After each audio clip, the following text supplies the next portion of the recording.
This is The Express with Gary Allen, your 360-degree view of the world. Now, here's your host, Gary Allen.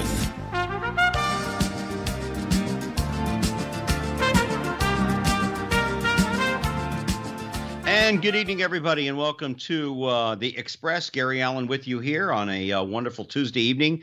And thank you once again, everyone, for taking the time out of your day to join us with you. It's been a good week for you since we spoke to you last. We have an exciting guest tonight, a really exciting guest. But before I get to that, let me just remind everyone how you can keep up with what's going on in my world. And yes, the website is coming. We keep saying next week, or a couple of weeks later, but it is coming. We're trying to put the finishing touches on it now. But until then, if you're on Facebook, you can always get me at Gary Allen, ALAM. If you want to listen to this show, which will be on Friday night again, on YouTube.com, go to Gary Allen The Express. Thursday night at 7 p.m. This program repeats itself on DiversityBroadcastNetwork.com, our sister station, and on ProgressiveVoices.com. Go on there into the demand tab or app, and you can listen to this show and any of my other shows that I've done over the last year or so.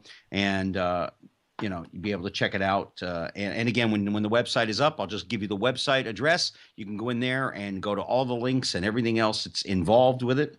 And I think it's going to be very, very exciting once we do get that thing going. And there's some other things coming up, too, that I'll be able to talk to you about as we start moving forward in the next couple of weeks. But let me tell you a little bit about the guest that we have tonight. I've only known this young lady for a very short period of time, and I can call her friend. She is one of the most remarkable people that I've ever met in my life. She is a spirit in a sense. We have the same dislike of a same person that we will discuss a little bit later. But Bernadette Duncan has worked in the radio and television business as a talk show producer for nearly 30 years. She's worked for ABC, CBS, NBC, Fox, and more. Some of the high-profile hosts that she has worked for and worked with. It was a gentleman that I interned with, Mr. Larry King. She's also worked with Sally Jesse Raphael, Tom Snyder, Lou Dobbs, and the great Charles Osgood.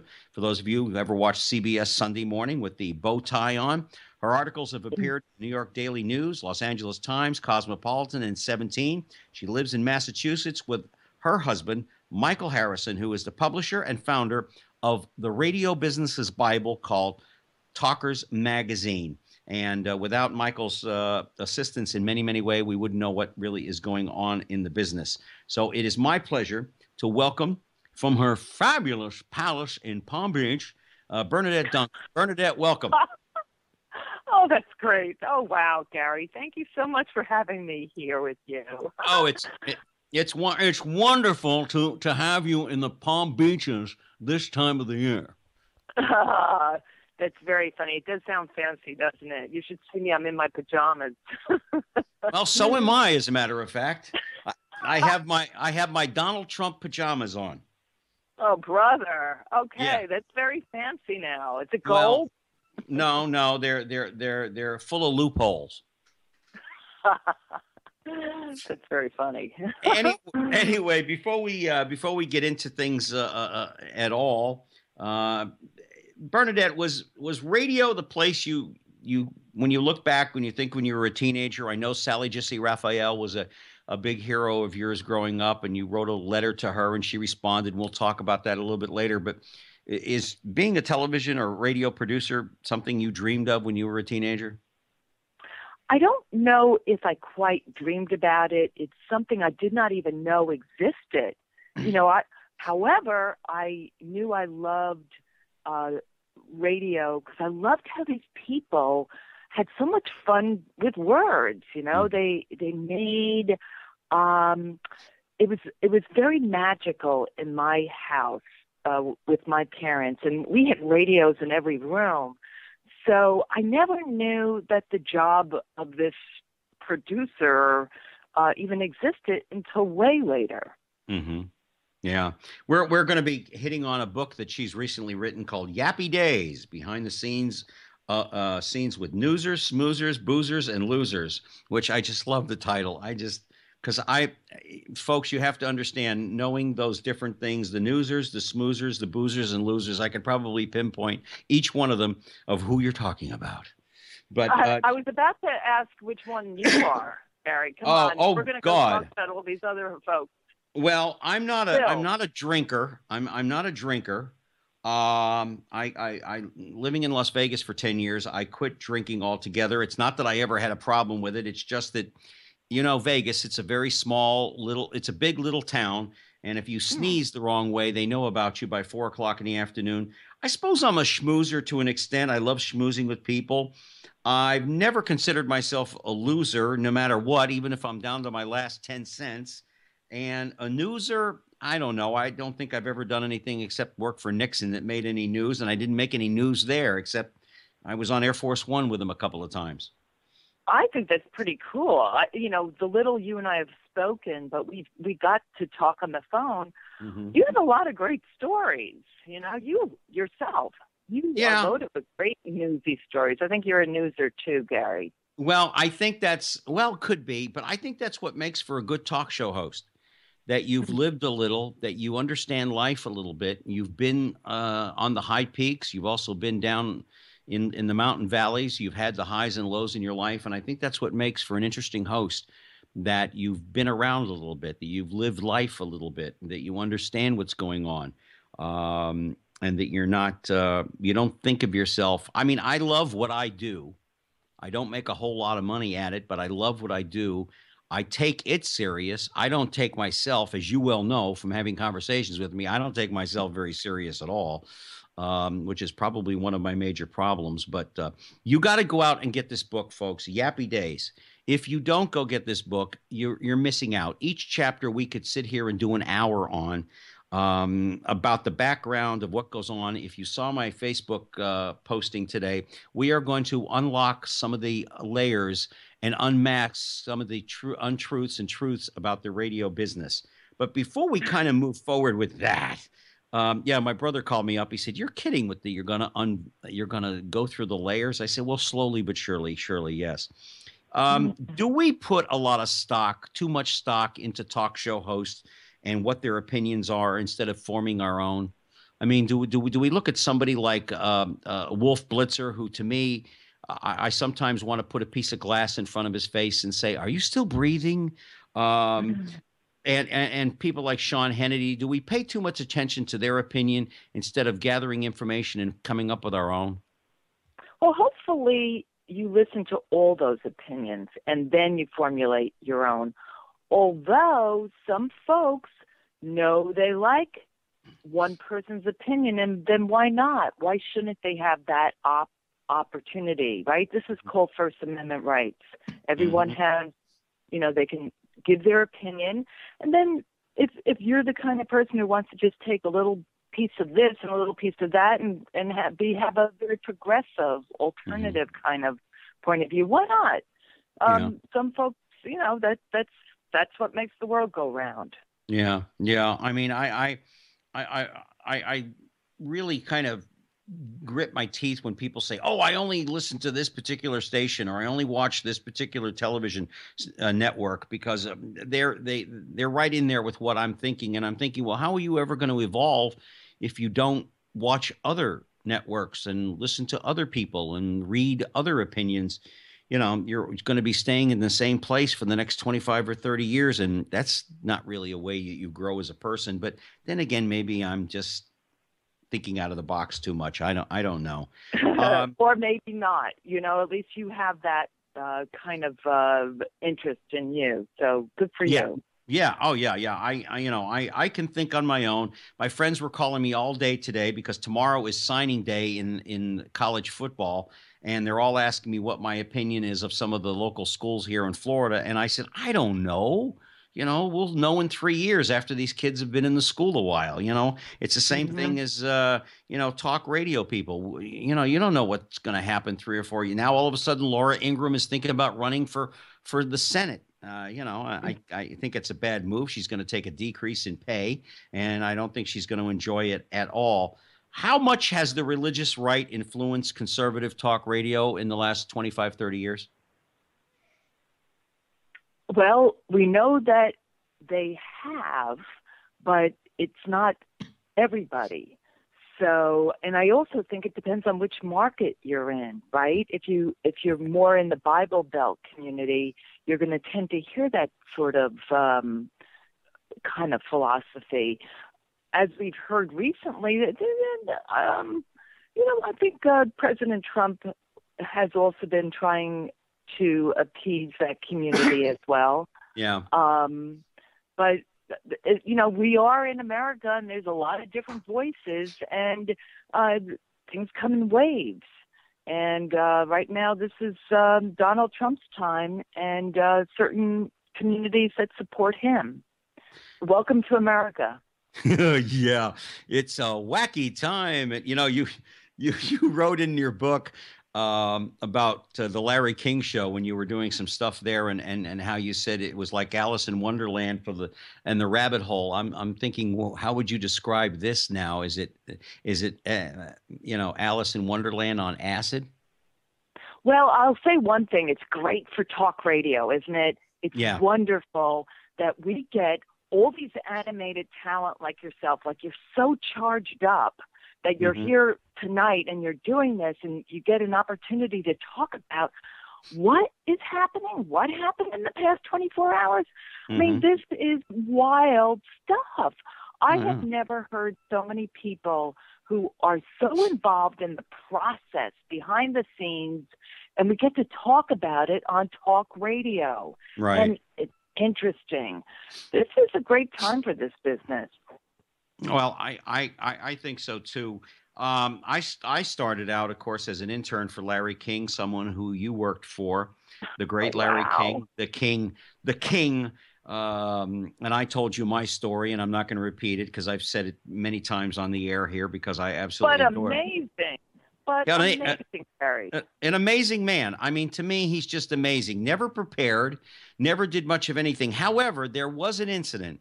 And I'm not even going to try to find what I wrote about it, but there was an incident where a woman had called up to be a guest. You booked her as a guest, and it was some kind of a crazy story. And within 5 seconds or 10 seconds, it also helped you understand what it was like to be a producer in radio. But Larry had this look over his face, which I've never seen, of what am I going to ask her next? And you just said something to him in his ear, and he was off and running. How often did that happen with any of the hosts that you worked with where things weren't going well and it was a flop sweat started to set in? Well, I can tell you that was probably one of the first time that ever happened. And ever since that, basically, in a nutshell, we had booked a guest on childhood sexual abuse.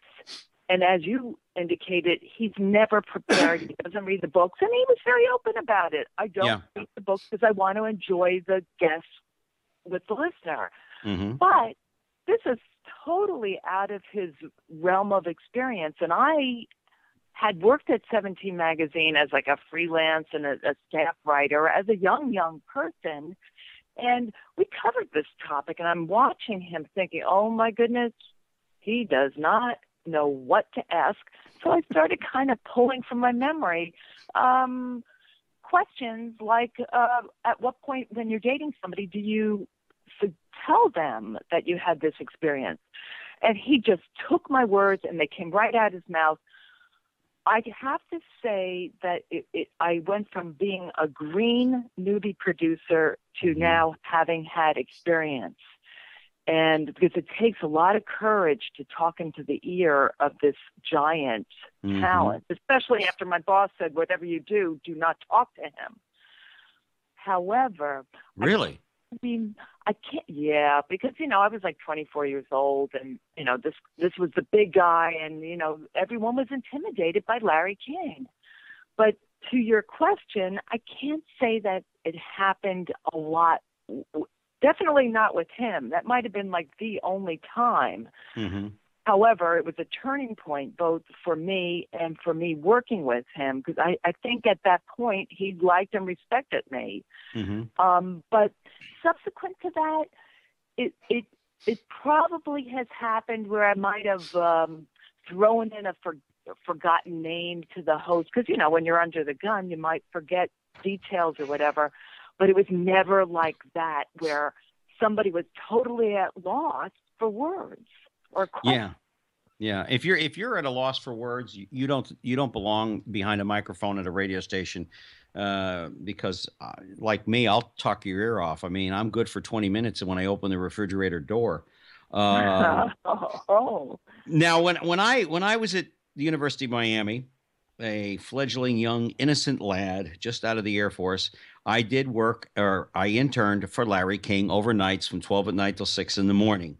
And radio was a lot different back then. I mean, a whole lot different. I mean, we had guys on WIOD like Big Wilson, who I'm sure you remember from WABC. Yes. And we had Mike Yes. Ranieri, and we had a whole bunch of, and radio was so wild and so crazy and so free form, unlike what it is today. And we will get into that as we move forward. By the way, we're talking to Bernadette Duncan, who is the author of Yappy Days, Behind the Scenes with Newsers, Schmoozers, Boozers, and Losers.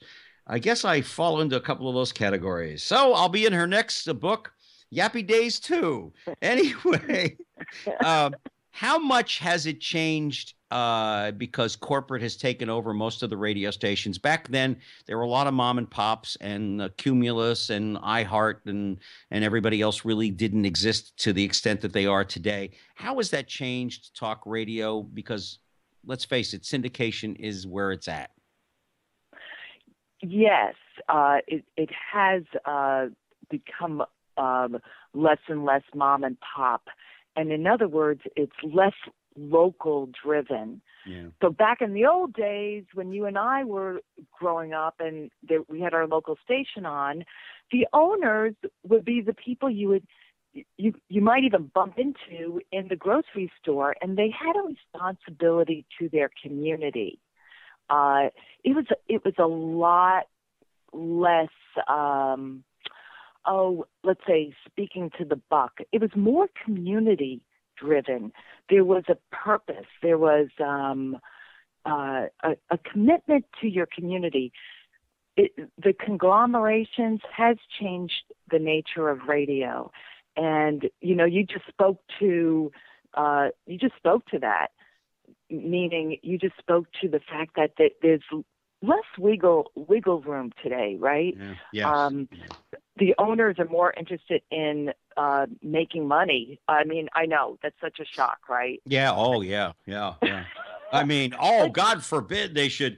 I always get that when they come. Oh, we're going to do tax cuts because that's going to create more jobs. No, it's not. It's going to put more money in the pockets of the owners. I mean, come on, I mean, come on. That's just, but yeah, back in the day, people cared. You had breakfast clubs at the local diner, and exactly. Ralph Rennick, who was a big news guy in Miami when I was growing up. May the good news be yours. I mean, you'd see Ralph at the grocery store. You'd see Larry. I mean, it was nothing to bump into Larry at the delicatessen. Nothing on Miami Beach, and he knew my uncle, who was an entertainer in Miami Beach. Wow. And it was nothing, absolutely nothing, to run into him and say, "Hey, Larry, how you doing?" "Hey, I'm okay." "All right." And I said, "Say it for me," and he'd always go, "Yeah, Helen in North Miami, you're on the air," or something like that. But that's gone now. You're not. I mean, if you run into Hannity or you run into Limbaugh, they're just going to walk past you like you don't even exist. They probably don't even acknowledge you're there. I mean, I don't know. No. I don't hang out with either one of those two. I'm not into OxyContin on one hand, and I'm not lighting the loafers on the other, if you know what I mean. Well, I've seen these guys at conventions, like the Talkers Convention, right. And they're very amiable, and they will look at you, and there is an engagement. But for me, the difference is that it's community back in the old days, and today they're more apt to answer to the bigger owner. Right. It's a whole different drive. Yeah, it really, really is. Now, where I'm at here in Cocoa Beach, WMEL, we do a lot of local stuff. That's our primary focus, and I'll be getting on the air there, which is another bit of news I'll be passing on in the next couple of weeks. And when we're doing stuff, it's all local.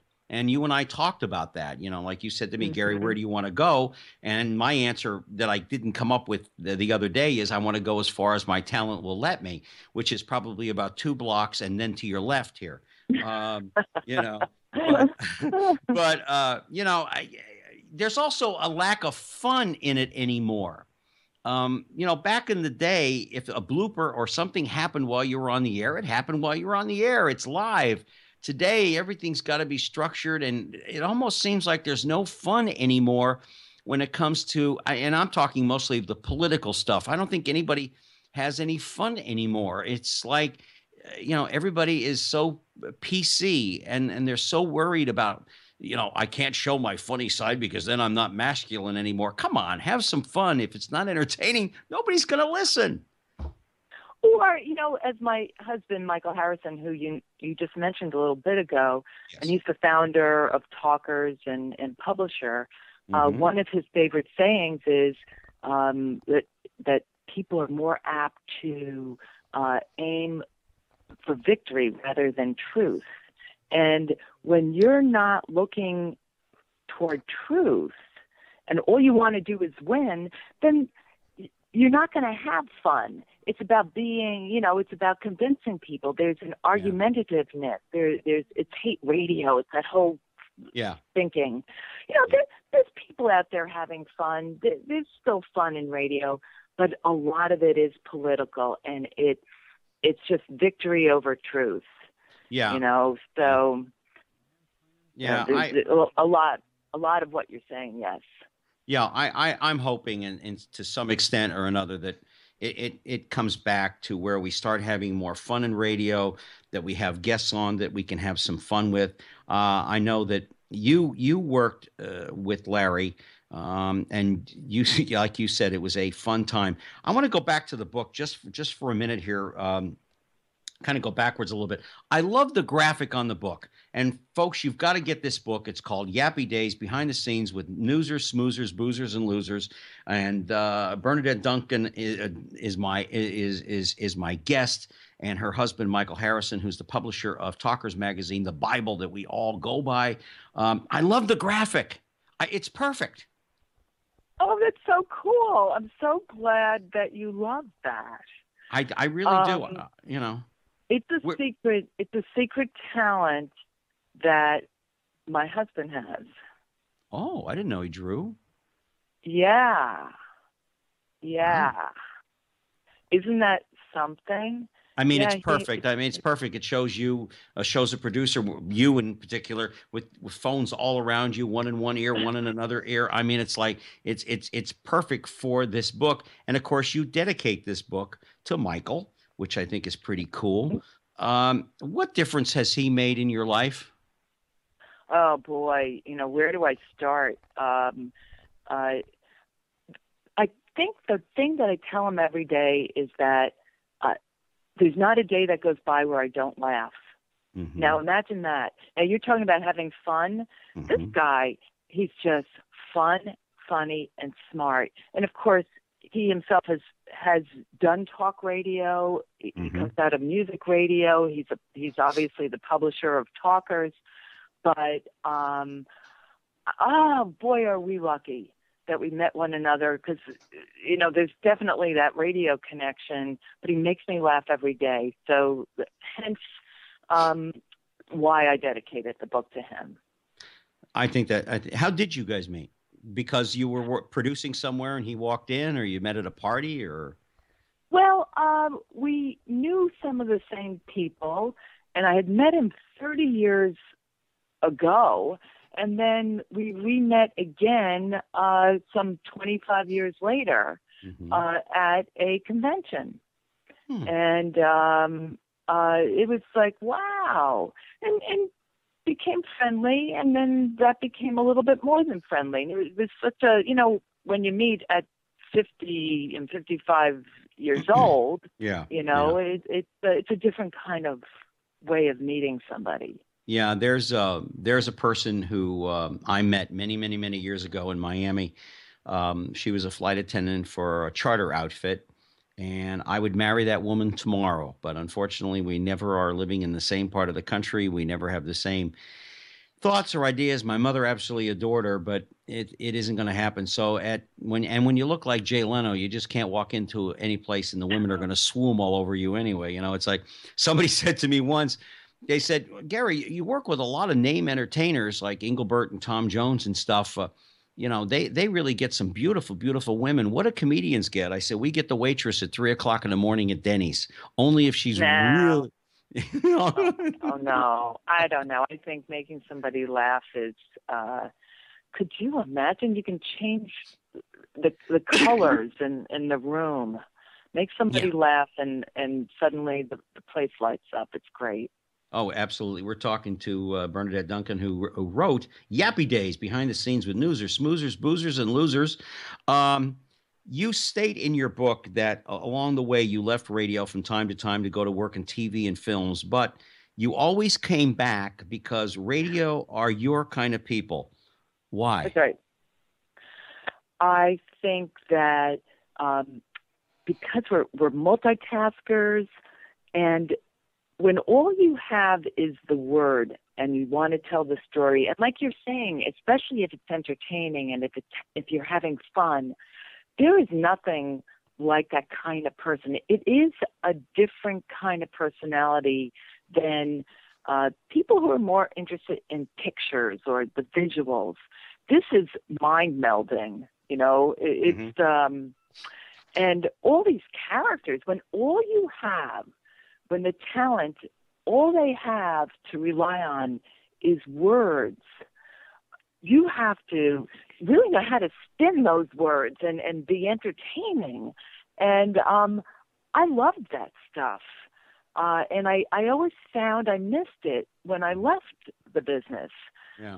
It's a different kind of mind, don't you think? Yeah. Yeah. Oh, absolutely. You can sit in front of a TV and watch a movie and you know exactly what's going on in front of you. But when you're reading a book, you can imagine the different colors of the car, the street.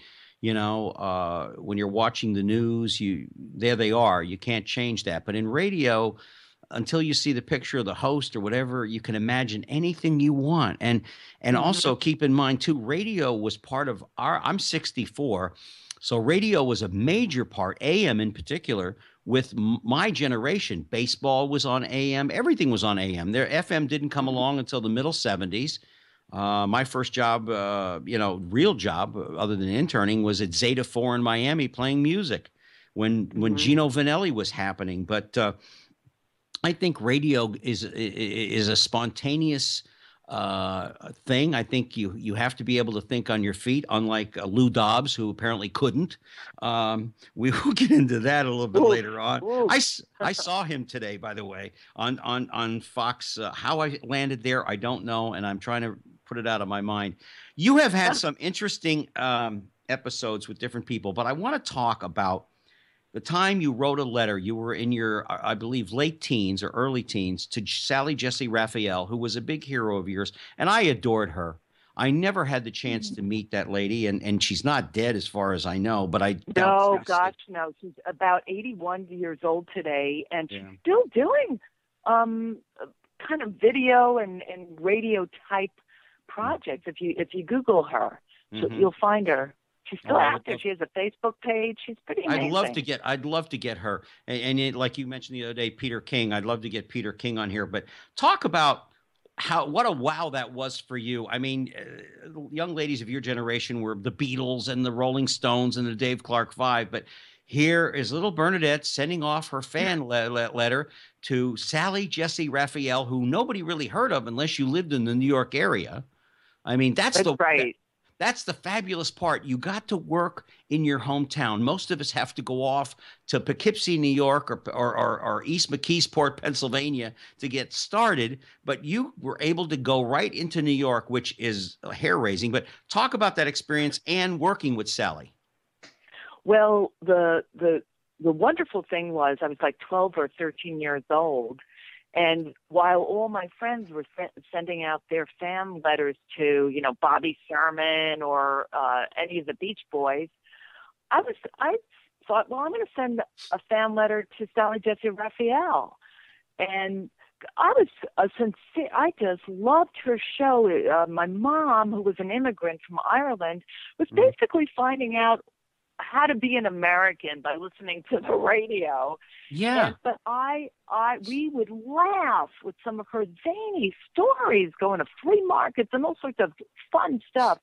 Well, of all my friends sending out the fan letters, I'm the only one that got a response. But not only that, Gary, it came back in like 2 weeks. And wow. And you think about, here's this woman, she's like part fairy godmother and part, rascal. And she paid enough attention to a 13-year-old kid to take the time to write back a little note. Well, she didn't know she threw me this lifeline into my own future. And where years later, like about 10 years later, I had an opportunity to fill in on her show as a producer. And there I was sitting across the glass from her. It was an amazing experience. Did you remind her of the letter? I did not. I did not. I was well, you know what it was? I was called in to do fill-in work because normally I was working a later shift. And I was this was the woman who basically, without my knowing, made that, created those steps to my future. And I was in the moment. I was there to screen phone calls, and it was quite a night. Speaking of which, you just mentioned something that's very interesting, and we're talking to Bernadette Duncan, the author. I keep wanting to saying editor, the author of Yappy Days, behind the scenes look at Schmoozers, Schmoozers, Boozers, Losers, and book 2 will be coming out soon, and hopefully we'll find out the rest of the story, as a certain Chicagoan used to say. But you said something very interesting. Back in the day, and ladies and gentlemen, you have to remember, I'm 64 years old, and for those of you that didn't grow up, immigrants, that's how they learned to speak English back in those days, was either you went to school, or for the older ones who were already past school age, you listened to the radio, and that's how you learned to speak English. That would be, in my mother's case, she did speak English. She was born in Western Ireland. So she did speak Gaelic also, but she spoke English. But it's one thing to speak English. It's another thing to be American. And we did not even have a real turkey, until sometime when I was about 10 years old, when my mother finally got how to do it. And that was thanks to Sally. She had all these like tips on her show, everything from like recipes to, how to, go through, tell your kids you're having a divorce or whatever. But it was one of the things that my mom learned. And she was just glued to that show because Sally was such a New Yorker and so American to my mother. You know what I liked about Sally Jesse Raphael? She was a mild version of Judge Judy. Interesting. She was a mild version of Judge Judy. If you gave her a load of bull, she would throw it right back in your face, politely, but she'd let you know that you're not going to pull a fast one on me. I'm sorry. I'm Sally Jesse Raphael. I don't have to take this. Et cetera, et cetera, et cetera. In your book, you talk about, as a phone screener, how many calls did you go through a night trying to find the right guests or to get the right person on to have a great conversation with not only Sally, but some of the other people you worked with? It wouldn't be unusual if we went through 200 calls an hour. And because the idea was we would call it, you have to screen deeper. You have to keep screening deeper, because in the case of Sally, you'd want quirky. She was so funny and kind of offbeat that if I could find the call that sticks out in my mind, is the lady from Alaska who called to ask Sally, what do I do with the dead horse on my front lawn? Now, we knew she didn't know the answer, but that didn't matter. We knew her reaction to that. And the audience this goes back, Gary, to exactly what you were saying before. Remember fun on the radio? Yes. It's like that was fun. And the idea that you were hearing from someone in Alaska, well, Sally didn't have the answer. She opened the callers. She asked the callers, the listeners, to call in if anyone knew the answer. But in the meantime, she turned around and interviewed the caller and said, by the way, what's it like there? What do you do during the winter when it's dark? And the lady was describing how her kids would be out in the backyard if they were out in the back with little miner hats on with those little lights, if they wanted to go out for like 20 minutes or whatever. Yeah. But Sally turned it around and made it into a very interesting phone call. But we would go through as many as 200 calls an hour. And you were speed, you were just going through it really on such a pace that the boss said to us, if we don't get complaints about you the next day, then I know you didn't do your job. Ooh. Yeah, meaning, go ahead. You might be rude. We're okay about it. It's crazy. Man. Oh, wow. That's totally this different. Is behind the scenes, Gary. Yeah. I know. But you know what people are like today. If I get callers, because I produce a couple of shows at the radio station, and I one day I didn't answer this woman's question right. I'm going to call up Johnny Harper and I'm going to tell him that you're, and I said, Madam, he's right here. You want to talk to him? I mean, people today are entirely different. I brought up a question to you yesterday when we spoke, and this goes not only for Sally but for all the different people. And you did work, by the way, folks. She did work with a gentleman who I loved very much, besides Larry, and that was Tom Snyder. And we're going to get into a wonderful Tom Snyder story here in a little bit. We're talking to Bernadette Duncan, who is the author of Yappy Days, Behind the Scenes with Newsers, Schmoozers, Boozers, and Losers. The loser I know. Even before I started to pick up the book, I knew this minute I saw this guy's name, I knew it wasn't Charles Osgood, that's for sure. With all the different hosts you work with, were there ever, when you started or when you got on with a new host on the part of the team, was there a list of that guest isn't coming on my show no matter what list? Whether it be actor, politician, sports hero, whatever, were there those, did the hosts have their ones that, no, thank you, I don't want them on there under any circumstances? You could be sure that the hosts did have that. I, as a producer, had a list myself. Mm-hmm. Yes. Okay. So I suppose the next question is, and who might those be? Well, no, you don't have to reveal if you don't want, but it is in the book. I do talk about some of the guests who were on my short list of people that I went to because they would never say no. And by the way, Donald Trump, in my early days, was one of those people who, in New York, on local stations, he would never say no to us. Mayor Koch, Danny Bonaducci. But some of there were guests that were definitely on my no call list. Yeah.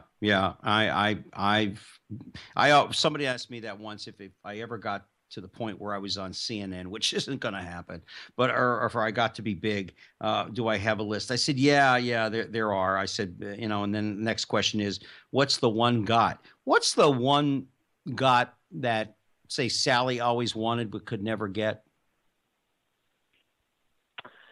I can't answer that question because I worked with her at a time when we were just doing phone calls.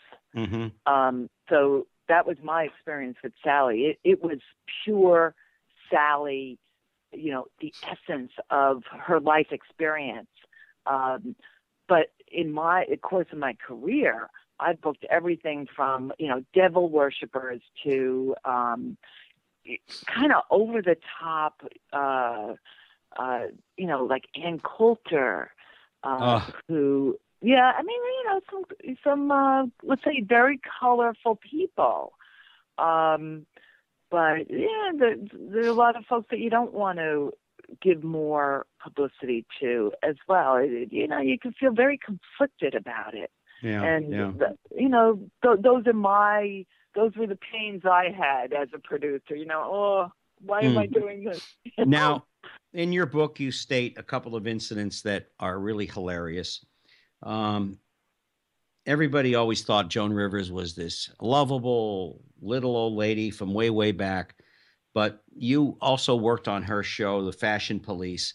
And the very first show, she wasn't very happy, was she? Basically, I had her on as a guest.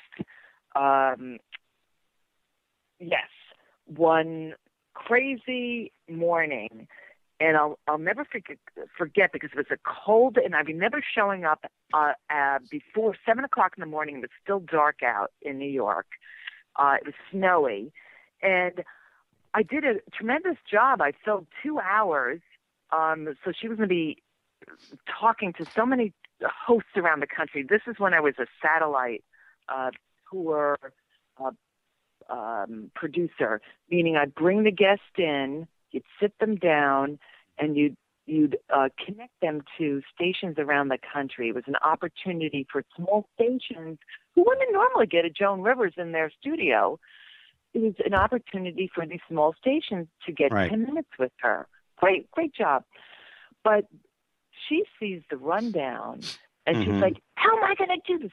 And she started using the F word with me. Could not believe it. And this was like, she doesn't even say hello to me. Yeah, well. So it was quite a introduction to knowing her. But, you know, she's talent. She was talent. Oh, yeah. I mean, you know, she was talent. One time you had the U.S. Attorney General John Ashcroft walk off the show with 42 minutes left. What was the incident? What was that all about? Well, you know, the crazy thing is that the former Attorney General had written a book, and so he was out promoting it, and we had opened the phones to callers to call in and ask him questions. But the problem is that on this particular day, and remember, this is back, you know, this is when conservative talk radio was very popular. Right. So it was very strange. I'm sure he was just shocked that he was not getting calls from fans. These were on conservative stations, and people were saying things like, hey, Mr. Attorney General, how dare you hold prayer meetings in the government offices every day? Or how horrible that you evaded military service 6 times in your life. Ooh. And, you know, my kid is spent. So people were giving him a hard time, and he couldn't deal with it. 10 minutes of this, and he was out the door. I could not get him to sit down. He marched right out the studio, and we had a kind of vamp, and well, certainly he gave us a whole new kind of angle to what to talk about for the rest of the hour. Right. But it's a little alarming.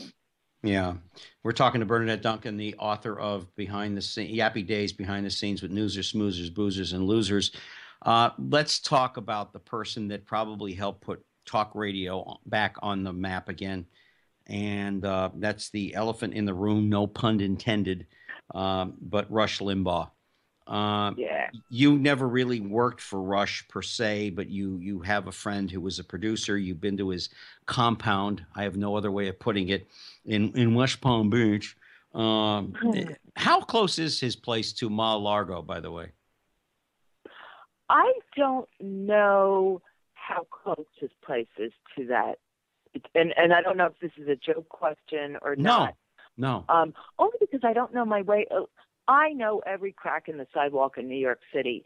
And though I live part-time in this community in Florida, I don't know it well enough to answer that question you just asked. However, even if I did know the answer to that, I think I would try to be a little more respectful Well, no. I just meant, does he? I mean, is he in the same neighborhood on the island, or is he like somewhere all by himself? I mean, I don't need to know specifically where he lives. Most of our I do not know, Oh, okay. I honestly do not know. But he was very clever in describing where he works on the air as the compound. I mean, when people listen, they hear about this fortress, and then when I actually went to the location, it was as if he were hiding in plain sight, because you can walk in. It's cleverly disguised because they never changed the name of the company that was in the building on the floor of his radio station. So you think it's whatever the old company was. Right. Very clever. He's hiding in full sight in front of people. How important? Like that? Yeah. Well, hey, listen. Sometimes they say the best way to commit a robbery is right by a police station. You'll get away with it, you know. How important was he to put talk radio on the map as far as its popularity today?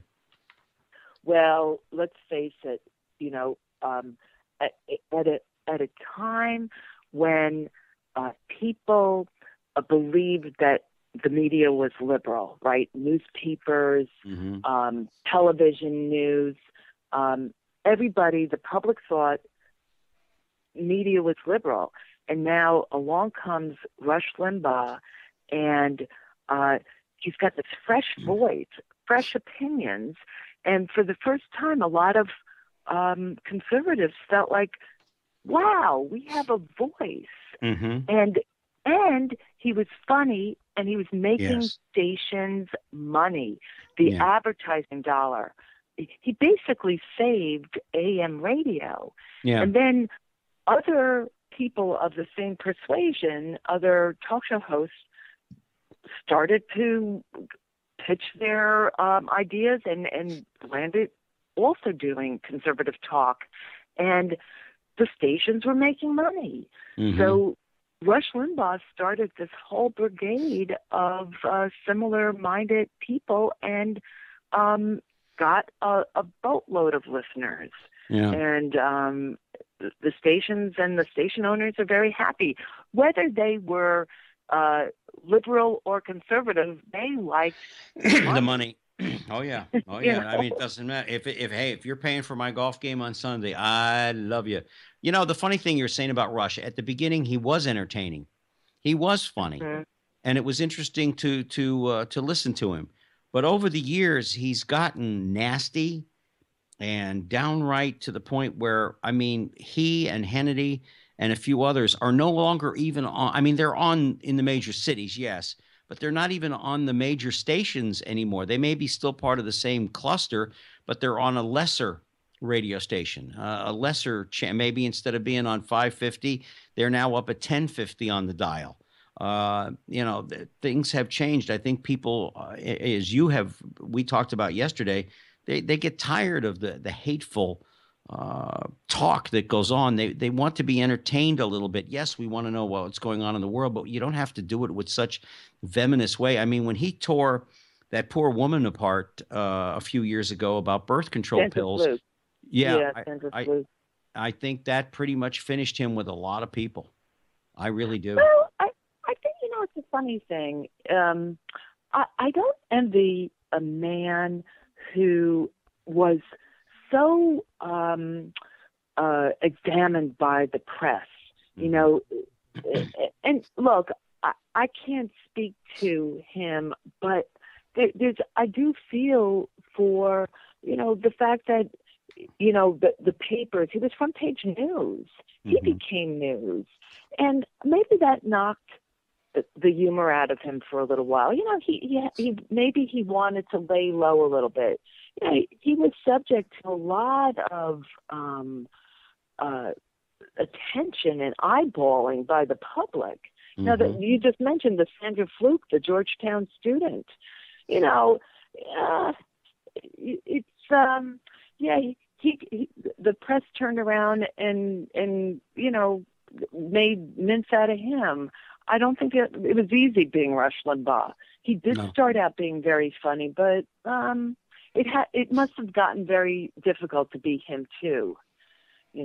So it almost reminds me of a Lewis Black routine, which I know you had an interesting incident with him too. You talk about that in the book, getting his pants thing. But you're talking about Rush Limbaugh. It's Lewis Black has a routine where he talks about God in the Old Testament as compared to God in the New Testament. He said, I don't know what happened. He said he was this damned and killer and murderer in the Old Testament.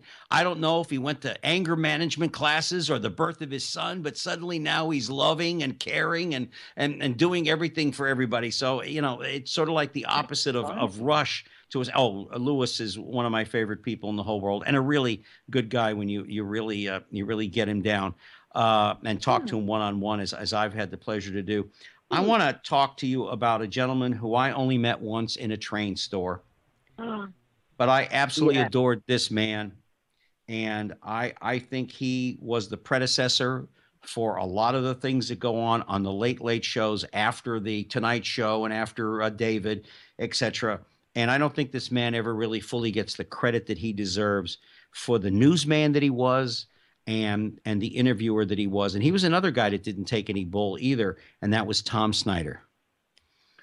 Correct. Kind of totally a quirky kind of unpolitical chatter. And he had his own show. I worked with him on what was called the Late Late Radio Show with Tom Snyder. But it was a radio show. And what we did was we basically created a donut around the TV show that he had on. It was a David Letterman show, owned program. And we booked guests for radio around the TV show, and we ran the audio of the TV show. So that in total, it was a 3-hour program. And Tom Snyder was definitely unique. He what I would call, he knocked down the fourth wall. He would kind of talk to the audience and let them know what was going on behind the scenes. So if the clock in the studio stopped or there was noise in his headset that only he could hear, everybody knew about it.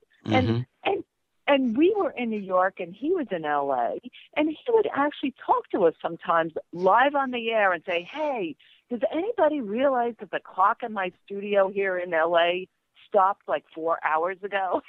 and the funny thing is, I remember him, he would always go, he'd laugh, and he'd always have that cigarette in his hand, and he'd have fun with it. He was entertaining. He was wonderful. He was a newsman. He knew what the people wanted. Yeah, definitely a unique character. And, I'm a producer, so my concern is about the guests. And here's probably the only host I ever worked with who never said no to a guest, never canceled the guest.